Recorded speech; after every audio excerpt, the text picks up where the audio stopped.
More Than a Horse, proudly brought to you by Woodland Stud in conjunction with Northern Rivers Equine. They're proud to sponsor More Than a Horse this year's standing lather up at Kath McIntosh's Northern Rivers Equine property. I'm actually in the Golden Valley, catching up with Rebecca Bartley, or more commonly known as Beck, but you are christened as Rebecca, aren't you, Beck? I am. It's only Rebecca when I'm in trouble. And you're probably in trouble a lot, that's for sure. These podcasts are designed to, I suppose, engage people and get people to see a different side of some of the horses. I've done Lochinvar, I've done a ride high and a wobbly. The horse I wanted to talk to you about, he's an enigma of a horse in a way for so many people, and yet he is actually what harness racing is, and he's more commonly known as Murray, I suppose, is the best way to describe him, and he is that sort of a horse, isn't he? He is.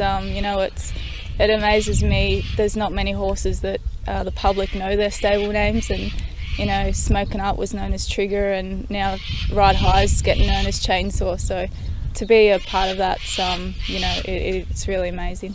It is a great, I think, thing once people know that. I mean, Wobbly's stable name is Wob, so I think a lot of people can get it. The horse in question, San Carlo.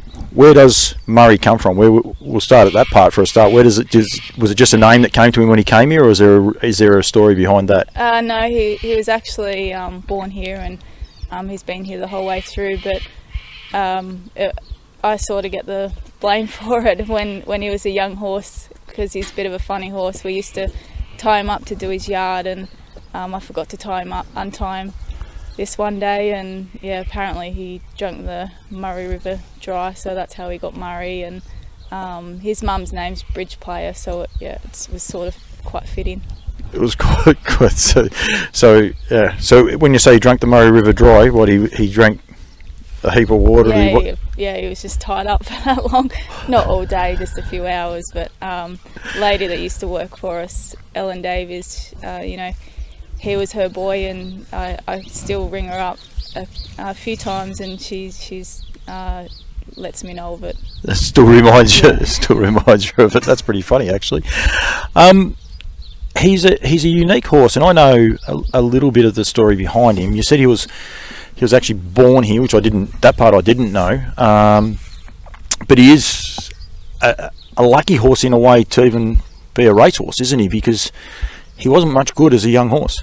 No, he wasn't. He was a bit of a rat bag, really. We tried him as a 2-year-old and 3-year-old, and he just kept doing things wrong in his trials and galloping. And he used to kick really bad in the yards, and we actually put him out the back here and in an electric fence, and he was still a colt as well. And he kicked through the fence one night, and Steve sort of cracked it and gelded him and chucked him out in the paddock with the brood mares, and I think that really smartened him up, and we brought him back in, and he was he just jumped out of the ground. He just improved and just really matured. That's old school, isn't it, to put him out with the brood mares? There'll be a lot of people cringing about that, especially when Murray becomes San Carlo. But I mean, at the time, he definitely wasn't that. He was a bit of an enigma, really. He was a horse that was causing us a bit of grief.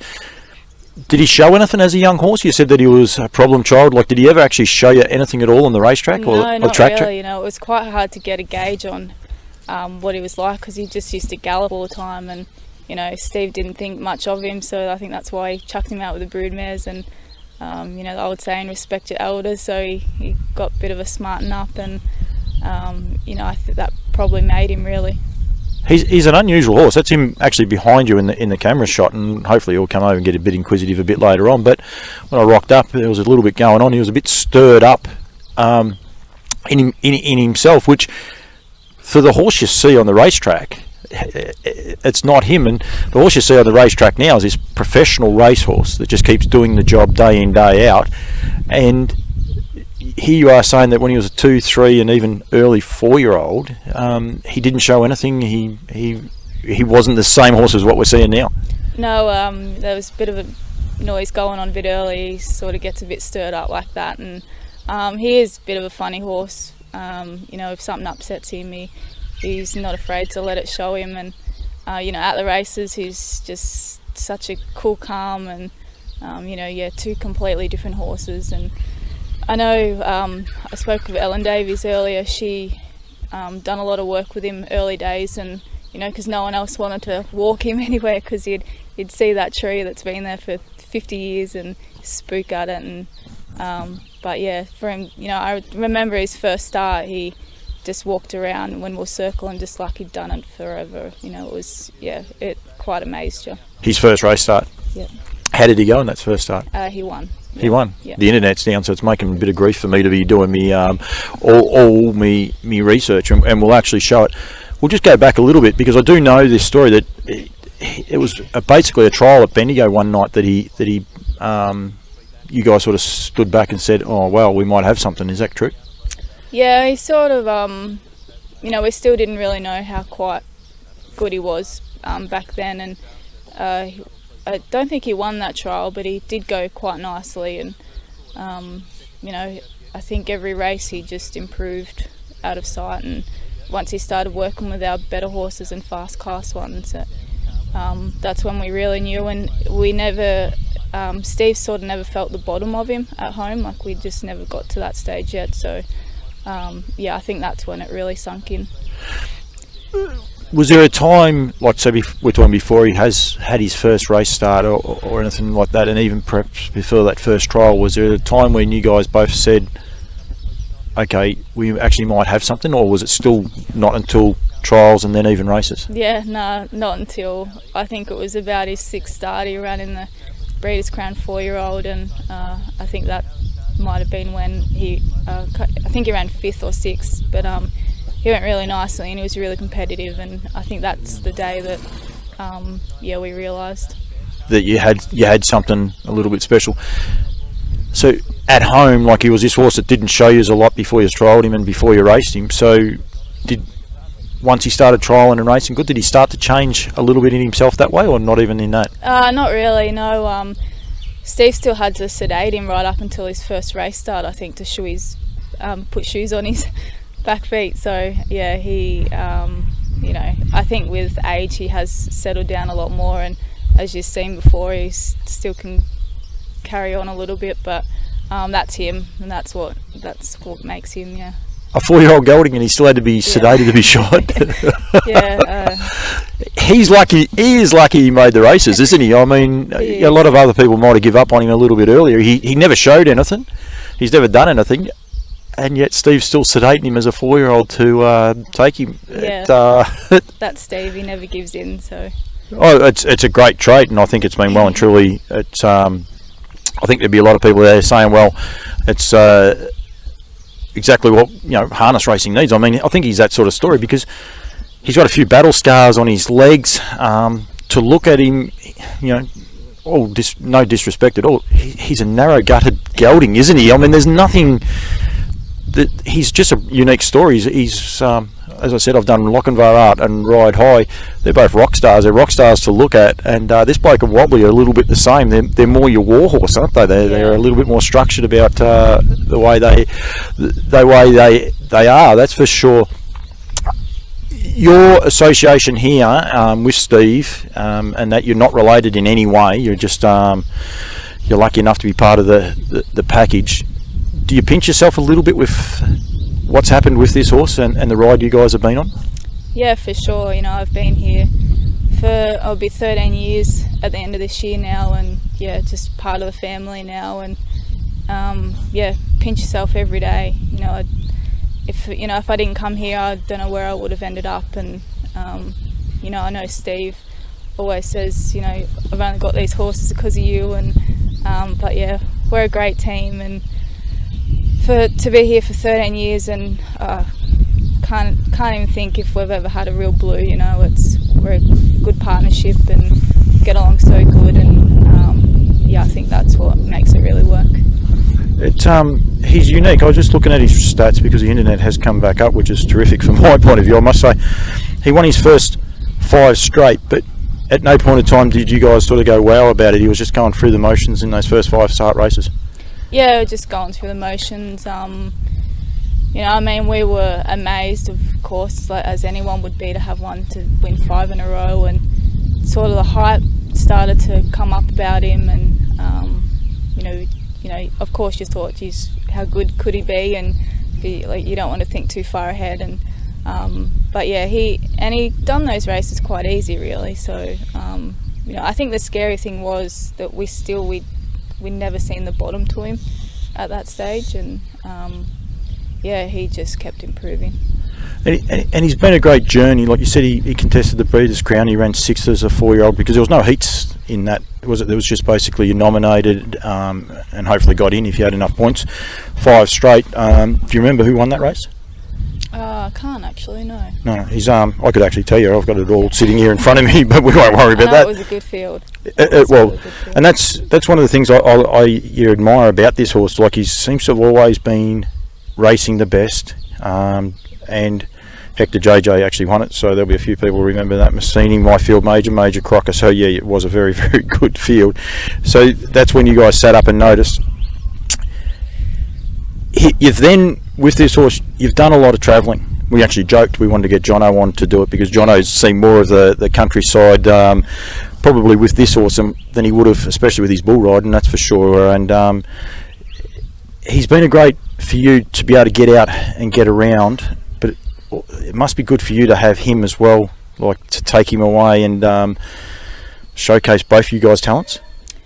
Yeah, he's been good for everyone, not just me. For Steve's kids, they've been able to, they've gone over to Perth and they went to New Zealand with him, and for Steve too, to be able to get away. Last year was the first time he didn't have a stallion here, and he's usually tied down from September to January every year, and that was usually when the Inner Dominions were on. So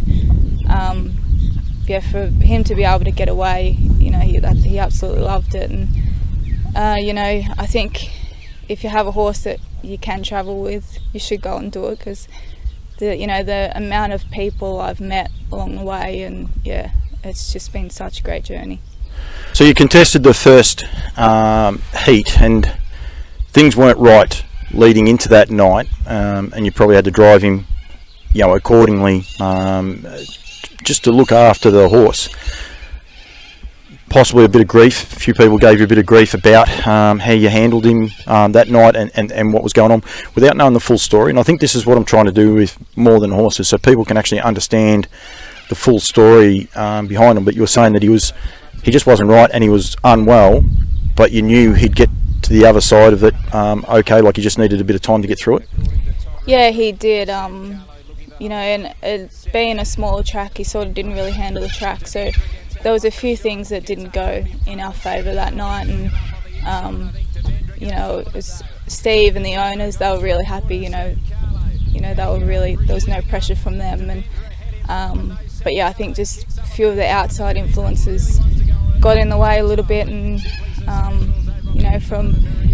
think back now, from one Friday where I could have just jumped on a plane and come home, to the next Friday I was the happiest girl in the world. And he really got me through it. He did, and I'm going to talk for a minute just so you can catch your breath, because you are emotional about it, and I can imagine why. And this is one of the things that people don't realise, what a horse like this means to you. And I don't think people realise some of the things they say and some of the criticisms they say, especially when they don't know the whole story, the effect that actually has on people. But when he came out, and like you only have to look at the 2 horses he beat home, you don't have to worry about the rest of the field. Soho Tribeca and Lenny the Shark. Soho Tribeca standing at Kath McIntosh, who's one of the sponsors of this show, and I can't even get his name out, how good am I going? But that story, I mean, you guys didn't want to tell it because you are a reserved, shy mob, and mob's probably a fair way of putting the way you guys are, because you're not highfalutin, you're not airs and graces, you just come and do your job. And that's exactly what San Carlo is as well, isn't it? He fits. I think that's one of the reasons why it is such a great story, you guys, because he is what you guys are, right, isn't he? He's not the pretty boy, and he's more of a junkyard dog and more of a bullfighter, I suppose, for Jono's. You got a bit emotional, and I would have got rid of most of that. But how can you describe winning that race? And then I would imagine the raft of emotions, but it's not about you. I more mean the raft of emotions you had for your horse, and how you best describe the feelings after winning that race, after the lead-in for the week. Like you said, you were going to jump on a plane and go home, whereas all of a sudden now you're at the top. I mean, you've won a heat of the Inter-Dominion. I mean, I'm never going to drive on an Inter-Dominion night, let alone in a heat, let alone winning one. Like, can you explain how that made you feel, and then your association with him? Yeah, I don't know if I can describe it. It's like I said before, it's something I'll never forget, and I think just how happy it made other people, and the day after the first heat, I had to get up out of bed, I had to go and feed him, and so he's the, every day you get up for him, and he doesn't know that, but he's just Murray, and it is really hard to describe that feeling. And I remember we pulled up and I just couldn't believe it after we won. I was shaking, and at Gloucester Park you do a lap of the track when you pull up, and to have everyone come out and meet you and throw the rug over, it's something I don't know if I'll ever be able to describe it. Do you reckon he knew? Yeah. I think a lot of people reckon he knew, because it just took him to, I won't say another level, because he already belonged in that level, but there was probably enough naysayers out there that said potentially he didn't, he wasn't as good as what people were saying. It's a little bit like what social media are doing right at the minute with a lot of these good horses. People say, oh, they're not as good as this one, and all the rest. Instead of saying he doesn't belong, just stop and enjoy the ride. If he wasn't the best, so be it. But that night he turned around, and as I said, he beat Tribeca and Lenny fair and square, and I think that then you then silence everyone. It must be a great thrill, and it must be good then getting back on him, knowing that both of you belong out there, and can match it with the best.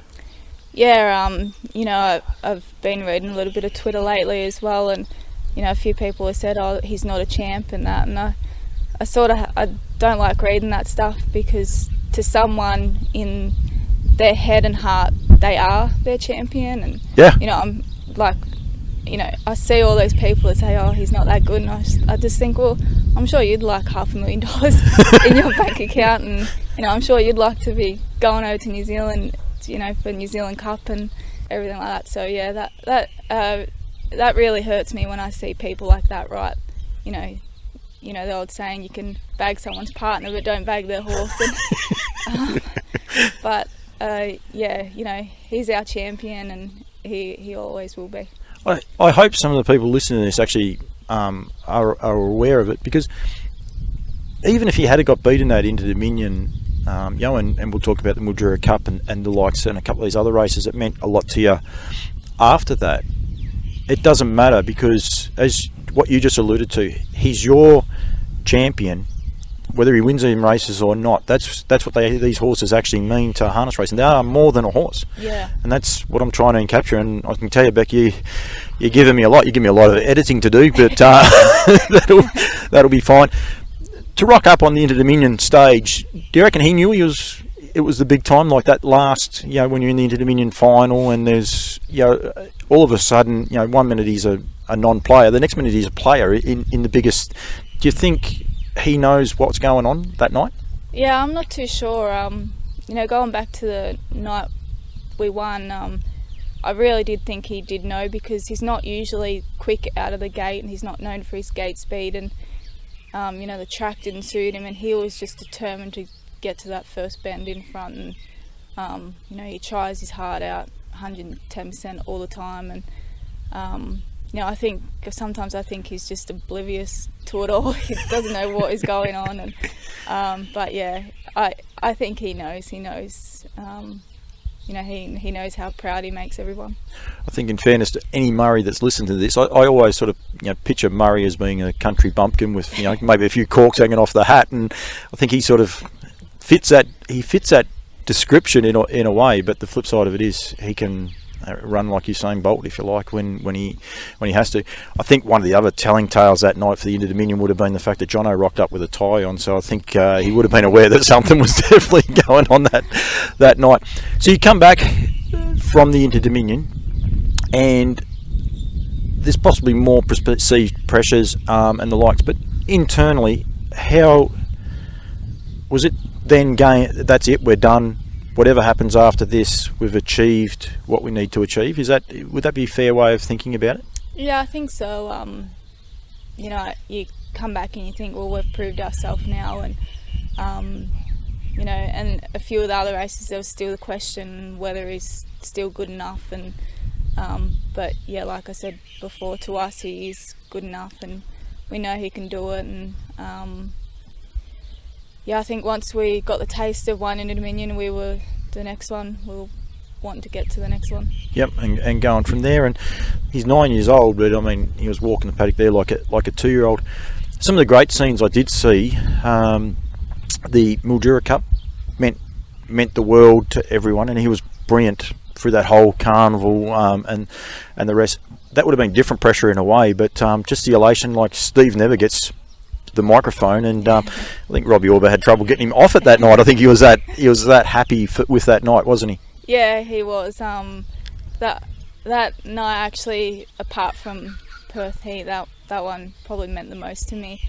I had my pa and Eric, Anne's father, they come and stayed with me for the week, and we stayed at Lucky Cameron's in Midge's place, and to go there, and I used to drive there with my concession claim. I was going up there for a few years, and you just wish one day maybe you could just drive in a Mildura Cup, let alone win it, and to have everyone there. And Pa, he absolutely loves the racing and loves us girls, and going back to the Perth, when he won the heat, I got back into the driver's room and my phone was ringing. I had about 10 missed calls from Grandma and Pa. I think Grandma must have been trying to ring me as soon as I got off the track, I think. But I think just to have Pa there, it made him really proud.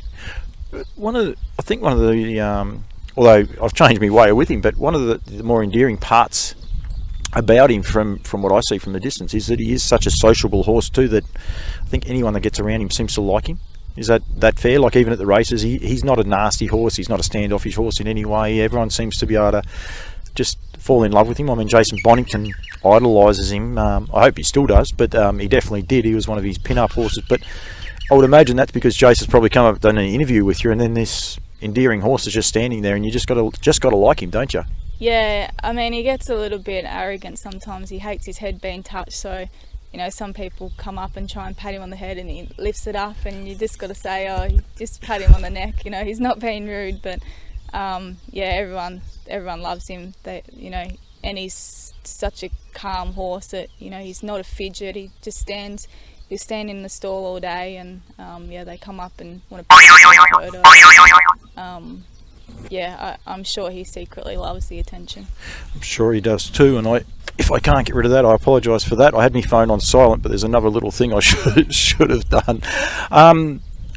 Bendigo Cup, Kilmore Cup, Cranbourne Cup, they're the big cups, and when you win those, like I was lucky enough to be working Kilmore Cup night, I've never seen a group of people come into the parade ring post the race. I mean, all the boys were there and everything. It's a time-honoured race. Bendigo, I was working that night as well, and that, I know that meant a lot to you in a way, but can you put a handle on possibly your best win with him? Like, was it that heat, obviously the Inter-Dominion heat win, but we'll leave that one out because I would have already played the video. But is there another race where you said, mate, we beat them fair and square? Is there one actual race that you really found? Yeah, I think it was Kilmore Cup.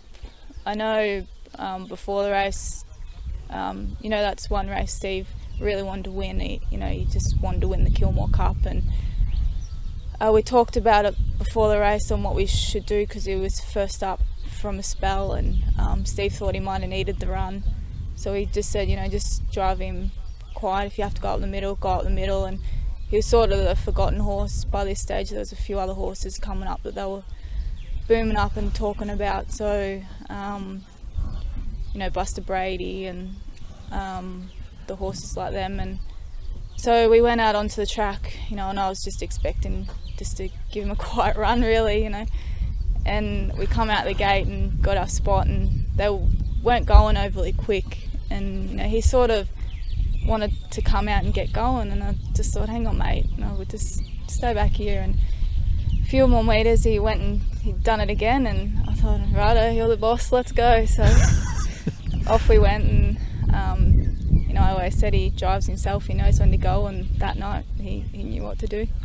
I spoke to a few, and Dave Moran was one. I did a talk with Daryl Douglas as well about the day they drive, like Daryl in particular, one horse, I suppose, that all of a sudden he said, hang on, this horse can mask my mistakes if you like. Dave Moran was in the same boat where he said there was a time when all of a sudden Artie just, he was talking about his Miracle Mile drive when he pulled 3 deep down the back straight, and he's thinking, oh geez, but he still ran second, and probably that move made him run second. Was that night at Kilmore Cup the night you with him, or was it back to your Inter-Dominion, or was there another race perhaps that where you found that all of a sudden I can do a mistake, but it looks like a good drive because he'll cover that for me? Yeah, I think Kilmore Cup probably stands out. And I'm not saying you did a mistake either, but it's more you back him than you'd back yourself. Yeah, I think it's a funny feeling, a few times, a lot of times he's been in the breeze and he seems to grab the bit and knows when to go, and I sort of think, oh geez, we're going a bit early here, and I put all my faith in him. And that night at Kilmore, when we were going around, I thought, oh, I'm either going to look really silly here or this is going to be a really good move. And all credit goes to the horse. I can't, I just sit and steer. He grabs the bit and tells me when to go. And he's brilliant with it, and I think you're a great combination. And hopefully, I've edited out all the teary sections of this. But I think I can promise you, Beck, I won't get rid of them all, because I think that's what he actually means to you, and even the boys, they're standing behind us waiting to get welding and everything else like that. But they were giving us cheek until we started talking. But as soon as we start talking, I mean, he means. He's more than $500,000 horse. He's more like, he is Murray, and he's married to this property, isn't he? He is, and he's married to everyone. The journey has taken everyone on. Steve and Anne, the owners. Jack passed away a few years ago now, and left all the horses to their kids. And Maureen and John have just been so. I'm so very grateful for them. They could have easily just said, no, we need a better driver on a grade, Group 1 driver. And got some bad news. You are a Group 1 driver, so behave yourself. So and the last couple of years, Michael has come along. He sort of wasn't in the picture really early stage, and the journey that he's taken them on. They've been able to go over to New Zealand and watch him, and they can't believe it. Maureen is so lovely. If he gets beaten, whatever, she'll come and she'll say, how great was that? And I'm very grateful for the opportunity that they've given me, and I wouldn't have met the people I've met, and Steve wouldn't have met the people he's met, and we've got a really good friendship with a lot of people now because of him. Absolutely. I think he's a great story, Beck, and I apologise for getting you a little bit choked up from time to time, but this has been More Than a Horse, brought to you by Woodland Stud and Northern Rivers Equine. As I said, standing lather up this season, and 2020 season at Northern Rivers here in Kyabram. We're not quite at Kyabram, but Beck Bartley, thank you very much. Memorial. Thank you. Here they come.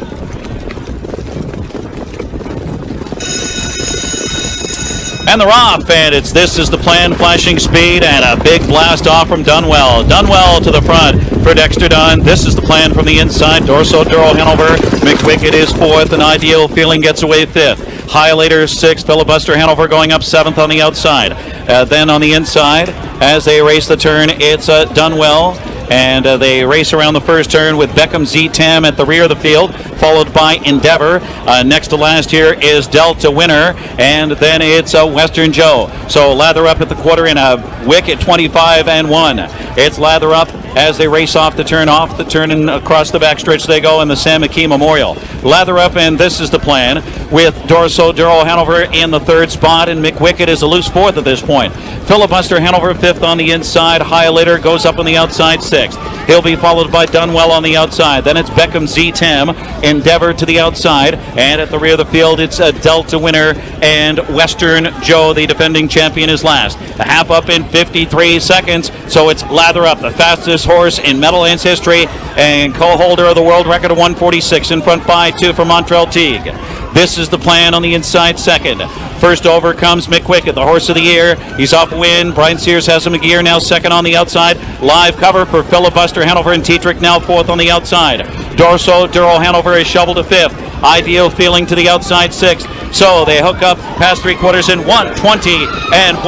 It's Lather Up and McWicket. This is the plan right there on the inside as they turn home and into the stretch of the Sam McKee Memorial. Lather Up. McWicket on the outside appears to have gotten a cold shoulder here. Lather Up in front by 2, now 3, and he's getting away.